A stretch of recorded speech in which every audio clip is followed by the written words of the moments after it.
Enggak. Assalamualaikum warahmatullahi wabarakatuh. Waalaikumsalam warahmatullahi wabarakatuh. Waalaikumsalam warahmatullahi Selamat wabarakatuh. pagi Bapak Ibu yang dirahmati Allah. Pagi. Ya, apa kabar Pak Hendra, Pak Jalaluddin dan Bu Enggar? Baik, Alhamdulillah Alhamdulillah sehat. baik. Alhamdulillah. Alhamdulillah ya. Semoga kita berada dalam kondisi sehat-sehat saja. Nah, semoga kita juga bisa tetap jaga imun tubuh, apalagi sekarang sedang masa pandemi COVID-19 ya. Ibu Bapak, semoga kita selalu sehat dan terhindar dari wabah COVID-19. Ya, demikian Bapak Ibu, kita lanjut saja. Materi kita pada kali ini, pada kesempatan ini adalah profil pelajar Pancasila. Nah, sebelum kita lanjut ke materi, kita lihat dulu tujuan pelatihan kita pada hari ini. Ya.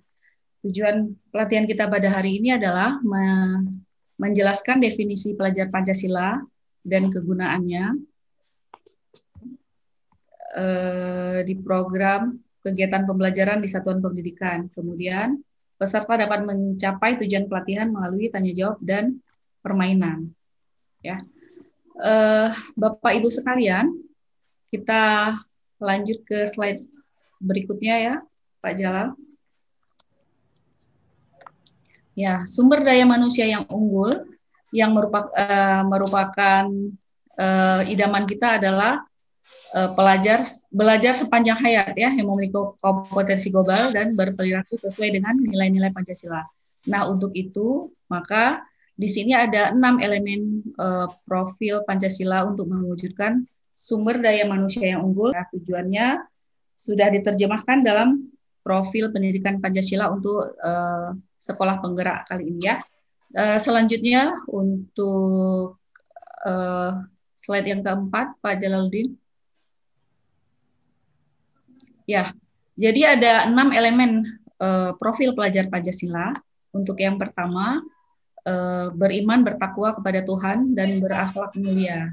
Nah, Bapak Ibu sekalian, pelajar Indonesia yang berakhlak mulia itu adalah yang berakhlak dalam hubungannya dengan Tuhan, yang memahami ajaran agamanya dan kepercayaannya, dan menerapkannya dalam kehidupan sehari-hari. Selanjutnya, elemen profil pelajar Pancasila adalah gotong royong. Nah, gotong royong, sebagian besar kita sudah tahu ya makna gotong royong itu. Jadi di sini kunci yang diberikan adalah adanya kolaborasi dan kepedulian. Ya. Jadi ada hadis juga mengenai gotong royong ini, bahwa barang siapa yang menolong saudaranya, maka Allah akan selalu menolongnya. Nah, slide selanjutnya Pak Jalal. Nah, profil pelajar Pancasila yang keempat ya adalah mandiri. Nah, mandiri di sini pelajar Indonesia merupakan pelajar yang mandiri dan bisa bertanggung jawab atas proses dan hasil belajarnya. Ya, jadi elemen kunci di sini adalah kesadaran akan diri sendiri dan situasi yang dihadapi. Ya, kemudian ada regulasi diri. Ya, pelajar yang bernalar kritis, mampu secara objektif memproses informasi, baik kualitatif maupun kuantitatif. Kemudian dapat membangun keterkaitan antara berbagai informasi, menganalisis informasi, dan mengevaluasi serta menyimpulkannya. Ya. Jadi elemen kunci di sini adalah bahwa pelajar itu bisa memperoleh dan memproses informasi dan gagasan, kemudian dapat menganalisis dan mengevaluasi penalarannya, kemudian bisa merefleksikan dan bisa mengambil keputusan. Selanjutnya adalah kreatif. Ya, kreatif di sini adalah bisa atau mampu memodifikasi sesuatu yang orisinil, bermakna dan bermanfaat serta berguna ya. Jadi elemen kunci yang ada di sini adalah bahwa pelajar kita tuh bisa menghasilkan gagasan yang orisinal dan menghasilkan karya dan tindakan yang orisinal. Nah, demikianlah profil pelajar Pancasila ya, yang semuanya itu sangat mendukung tujuan pendidikan kita ya. Jadi demikian yang saya sampaikan materi pada kesempatan kali ini. Kemudian saya kembalikan kepada Ibu Enggar, namun sebelum itu mohon maaf atas segala kesalahan ya. Terima kasih banyak atas perhatian Bapak Ibu sekalian. Silakan. Assalamualaikum warahmatullahi wabarakatuh. Selamat pagi Bapak Ibu semuanya. Waalaikumsalam. Selamat pagi, Bapak. Bagaimana kabarnya pada hari ini Bapak Ibu semuanya? Alhamdulillah, sehat-sehat saja. Baik, pada kesempatan kali ini kita akan melanjutkan materi pelatihan kita. Sebelum kita masuk ke materinya, saya izinkan saya share dulu materinya.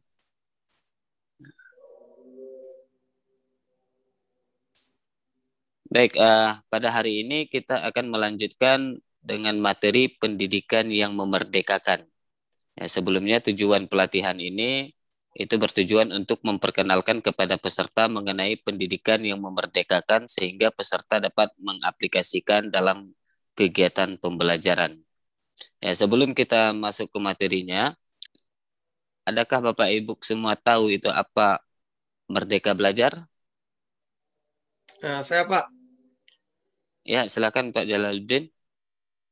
kalau menurut saya, Merdeka Belajar itu, baik kita sebagai guru maupun sebagai siswa, itu bebas mengekspresikan kreasi kita, pendapat kita, ide kita, selama tidak bertentangan dengan norma agama, norma susila, dan hukum-hukum negara. Itu aja, Pak. Ya, terima kasih Bapak Jalaluddin. Sangat bagus untuk jawabannya. Kita langsung masuk ke materinya. Beliau mengatakan pendidikan merdeka itu berdaya upaya dengan sengaja untuk memajukan hidup, tumbuhnya budi pekerti, dan badan anak dengan jalan pengajaran, teladan, dan pembiasaan. Jangan disertai perintah dan paksaan. Itu adalah kutipan kata beliau. Kemudian next, beliau juga memiliki 3 kerangka utama dari filosofi pendidikan. Yang pertama itu kodrat keadaan. Kodrat keadaan itu dibagi ke dalam 2 hal. Yang pertama adalah kodrat alam, yang sifat ataupun bentuk. Kemudian kodrat zaman, yang memuat isi dan irama. Kemudian kerangka yang kedua yaitu asas trikon. Itu ada 3 kon. Yang pertama itu continuated, kemudian ada konvergensi, kemudian kon yang ketiga adalah konsentris. Yang ketiga yaitu budi pekerti. Budi pekerti adalah hasil dari bersatunya gerak pikiran, perasaan, dan kemauan yang dikatakan dengan budi sehingga menimbulkan tenaga, yaitu pekerti. Kemudian Ki Hajar Dewantara ini juga mengungkapkan kebudayaan, pendidikan, dan pengajaran. Ini adalah hal yang berbeda. Kemudian beliau juga mendefinisikan dari ketiga hal ini. Untuk kebudayaan, menurut beliau kebudayaan adalah buah budi manusia. Hasil perjuangan manusia terhadap 2 pengaruh yang kuat, yakni alam dan zaman. Kemudian, kebudayaan memelihara dan memajukan hidup manusia ke arah keadaban. Pemeliharaan kebudayaan harus bermaksud memajukan dan menyesuaikan kebudayaan dengan tiap-tiap pergantian alam dan zaman. Nah, itu adalah kebudayaan yang dimaksud oleh Ki Hajar Dewantara. Kemudian, untuk pendidikan, menurut beliau pendidikan tempat persemaian benih-benih kebudayaan yang hidup dalam masyarakat kebangsaan. Kemudian yang terakhir adalah pengajaran. Pengajaran adalah bagian dari pendidikan dengan cara memberi ilmu yang berfaedah buat hidup anak-anak baik lahir dan batin. Untuk kesimpulannya, kita ingin esensi dan cepat dari filosofi Ki Hajar Dewantara itu diterapkan dan dimiliki bersama. Bukan hanya pada unit pendidikan saja dari Sabang sampai Merauke, tapi dari masyarakat. Semua orang tua mengerti ataupun harus mengerti esensi dari apa yang dimaksud oleh Ki Hajar Dewantara ini mengenai Merdeka Belajar. Demikianlah materi pelatihan yang bisa saya sampaikan. Apabila ada salah kata, saya minta maaf. Saya akhiri. Assalamualaikum warahmatullahi wabarakatuh. Assalamualaikum warahmatullahi wabarakatuh. Assalamualaikum warahmatullahi wabarakatuh. Selamat pagi Bapak Ibu. Hari ini kita akan melanjutkan materi pelatihan. Materi kita hari ini tentang, saya share screen dulu. Materi kita hari ini adalah tentang tujuan pembelajaran. Namun sebelum masuk ke materi, kita perlu tahu dulu nih, untuk apa sih kita pelatihan hari ini, tujuannya untuk apa? Oke, pelatihan hari ini tujuannya untuk menjelaskan pengertian tujuan pembelajaran dan menjelaskan rumusan tujuan pembelajaran. Oke, sebelum masuk ke teori, saya ingin bertanya dulu, apa sih ya kira-kira tujuan pembelajaran itu? Ayo, ada Bapak Ibu yang ingin menjawab? Silakan. Apa ya, saya coba cari. Oke, Bu Dini. Oh iya, tujuan pembelajaran adalah arah atau cara agar kita bisa mengetahui target akhir dari belajar. Gitu ya Bu Enggar? Oke Bu, jadi untuk mengetahui target akhir dari kegiatan pembelajaran gitu ya Bu ya. Oke, benar, tepat. Nah, kira-kira kalau misalnya kita mau membuat sebuah tujuan pembelajaran perlu rumus nggak ya Bu? Kayak matematika kan ada rumusnya ya. Kalau misalnya tujuan pembelajaran ada rumusnya nggak ya kira-kira? Oke, sinyalnya Bu Dini kayaknya agak mati-mati ya. Sinyal seperti saya, iya. Gak apa-apa Bu. Kira-kira Gimana apa ya ini ya? Bu rumusan tujuan pembelajaran apa ya kira-kira? Adalah tujuan pelatihan itu adalah apa Pembelajaran ya? Bu Dini. Ins- Rumusannya kalau ya kita bikin instruksi atau arahan, ya mm-mm, tujuan ya, arahan ya. instruksi atau arahan untuk merubah Harus jelas perilaku. ya. Mm-mm. Ya, mungkin itu aja Ibu Enggar.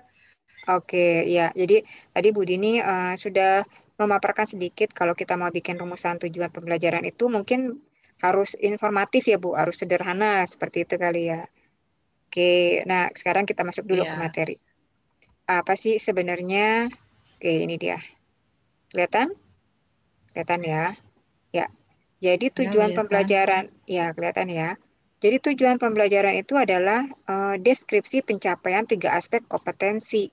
Sebenarnya kita perlu ingat aja, namanya tujuan pembelajaran pasti di dalamnya harus merangkum kompetensi. Kompetensi apa aja yang kita harus fokuskan, yaitu pengetahuan, keterampilan, dan sikap yang diperoleh siswa dalam satu atau lebih kegiatan pembelajaran disusun secara kronologis berdasarkan urutan pembelajaran dari waktu ke waktu yang menjadi prasyarat menuju capaian pembelajaran. Nah, kita tahu ya, kalau nulis tujuan pembelajaran itu pasti kita susun secara kronologis ya Bu ya, berurutan. Nih, kalau sebelum mau ke sini dia Ya, ngapain dulu ya, seperti itu. Jadi berurut seperti itu. Nah, yang berikutnya, jadi ingat-ingat nih, ada tanda kuningnya. Berarti kalau tujuan pembelajaran itu harus pengetahuan, keterampilan, dan sikap. Yang berikutnya adalah rumusan nih. Rumusan nulis tujuan pembelajaran tuh harus bagaimana sih?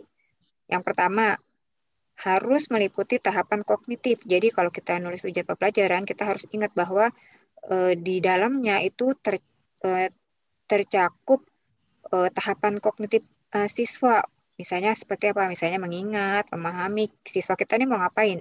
Dia mau memahami enggak, dia mau mengaplikasikan atau menganalisis, mau mengevaluasi dan mencipta seperti itu. Kemudian yang kedua, nggak hanya kognitif, tapi juga harus punya dimensi pengetahuan, sesuatu hal yang konseptual, yang relevan gitu kan dengan kondisi nyata seperti itu.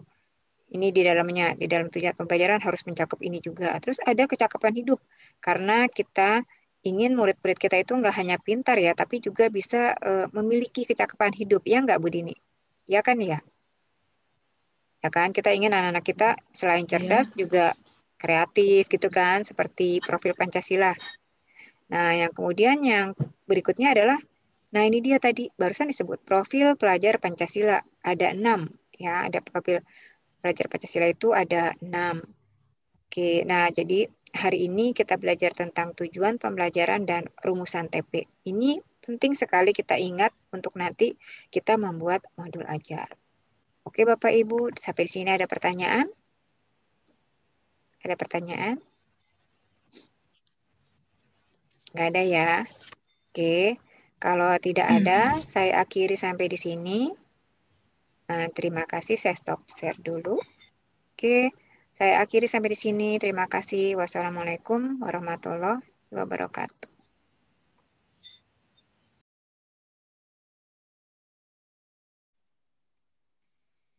Assalamualaikum warahmatullahi wabarakatuh. Waalaikumsalam warahmatullahi wabarakatuh. Selamat pagi Bapak Ibu semuanya. Bagaimana kabar hari ini? Alhamdulillah sehat. Baiklah, pada pagi yang berbahagia ini kita akan melanjutkan pembelajaran kita yaitu mengenai asesmen diagnostik non-kognitif. Sebelumnya izinkan saya untuk men-share bahan pembelajaran. Ya, asesmen diagnostik non-kognitif. Adapun tujuan pembelajaran kita hari ini adalah yang pertama untuk mengetahui apa itu asesmen diagnostik non-kognitif. Kemudian tujuan yang kedua yaitu apa itu tujuan asesmen diagnostik non-kognitif. Selanjutnya, bagaimana tahap-tahap pelaksanaan diagnostik non-kognitif. Sebelum kita memulai pembelajaran, alangkah baiknya kita lihat dulu apa itu asesmen diagnostik non-kognitif. Mungkin Bapak-Bapak atau Ibu-Ibu ada yang mengetahuinya? Saya Pak. Ya, silakan Pak Hendra. Menurut saya asesmen diagnosis non-kognitif itu adalah mengukur ataupun cara mengukur emosional peserta didik. Ya, bagus sekali. Memang diagnostik non-kognitif ini adalah mengukur psikologi dan emosional peserta didik. Ya, selanjutnya kita akan masuk ke materi pembelajaran kita yaitu apa itu tujuan asesmen diagnostik. Yang pertama, untuk mengetahui keadaan psikologi dan emosional siswa, kemudian untuk mengetahui aktivitas belajar siswa di rumah, untuk mengetahui kondisi keluarga siswa dan pergaulan siswa sehari-hari, kemudian untuk mengetahui juga bagaimana gaya belajar, karakter, dan minat siswa itu sendiri. Kemudian, apa tahapan-tahapan dalam pelaksanaan asesmen diagnostik non-kognitif ini? Yang pertama adalah persiapan. Di bagian persiapan ini, kita menyiapkan gambar-gambar atau emotikon-emotikon yang bisa mewakili perasaan siswa atau emosi siswa. Selanjutnya, kita membuat daftar-daftar pertanyaan kunci mengenai aktivitas siswa di rumah. Seperti, apa saja kegiatanmu selama belajar di rumah? Apa hal yang paling menyenangkan dan tidak menyenangkan ketika kamu belajar di rumah? Atau apa harapanmu selama kamu belajar di rumah? Selanjutnya adalah tahap pelaksanaan. Tahap pelaksanaan ini kita meminta siswa untuk mengekspresikan perasaannya selama belajar di rumah serta menjelaskan aktivitasnya. Baik dengan cara bercerita, menulis, atau bergambar. Kemudian tahap yang ketiga adalah tindak lanjut. Setelah pelaksanaan dan persiapan dan pelaksanaan, tindak lanjut itu dengan cara yang pertama kita mengidentifikasi ekspresi siswa yang memilih emosi negatif. Kemudian kita ajak diskusi empat mata. Tahap selanjutnya adalah kita menentukan tindak lanjut dan mengkomunikasikan kepada siswa serta orang tua apabila diperlukan. Kemudian selanjutnya adalah kita ulangi pelaksanaan asesmen kognitif ini pada saat awal pembelajaran. Nah, jadi itulah tahapan-tahapan dalam pelaksanaan asesmen kognitif ini. Karena terbatasnya waktu pada hari ini, maka dapat kita ambil kesimpulan bahwa asesmen diagnostik non-kognitif ini adalah mengukur psikologi dan emosional siswa. Sehingga dia tidak mengalami hambatan atau kendala dalam mengikuti proses pembelajaran. Ya, demikianlah yang dapat kami sampaikan. Lebih dan kurang mohon maaf. Assalamualaikum warahmatullahi wabarakatuh. Waalaikumsalam warahmatullahi wabarakatuh.